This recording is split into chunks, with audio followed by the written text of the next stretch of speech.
ভাই আমি আসছি রে ভাই। কোথায় যাবি? একটু মায়ের একটু বাইরে যেতে বললো। আলু পটল কিনতে? হ্যাঁ ভাই নিচু বাজারে? একদম। দাদা একটা হেল্প কর। কি করতে হবে রে? ধর ফর্দটা ধর, আর বউ দিয়েছে, ঠিক আছে? তুই এইটা হচ্ছে যা যা লেখা আছে এনে দিবি, ঠিক আছে? আর হচ্ছে তোকে তাহলে 10 টাকা বিড়ি খাওয়াবো আমি। না ফটো তুলে নিতে ভাই। ভালো করে নিয়ে না, তুলে না। কিন্তু তুই এই মানে এইসব ফোনে বিশ্বাস নেই আমার। কি বলিস রে? এই ফর্দটা নিয়ে যা, তুই ফোনে বিশ্বাস আছে, এটা কি করে বাজার টানবি তুই? তুই তাহলে কোন জামানায় আছিস রে? আমি গিয়ে ফটো দেখাবো, ফটো দেখে দিয়ে দেবে তারা বাজার। ফটো দেখলে বাজার দিয়ে দেবে? হ্যাঁ তুই আবার জানিস। তাহলে তুই ফোন থেকে যেখানে তুই ফর্দটা যেখানে দিবি, তাহলে টাকাটা কি করে দিবি? হ্যাঁ, টাকাটা ফোন থেকে আমি দিয়ে দেবো। টাকাটা মানে ফোন থেকে দিয়ে দিবি? হ্যাঁ। এই দাঁড়া দাঁড়া দাঁড়া দাঁড়া বাড়া, দাঁড়া। এই ধর বাড়া, টাকাটারও মানে ছবি তুলে লে। দে। লে যা, এবার আমার বাজারটা করে আন, চল।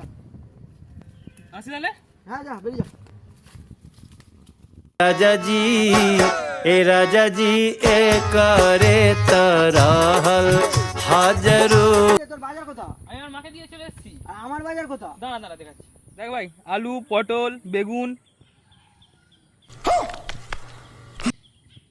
এটা কি বাজার করেছিস? কেন?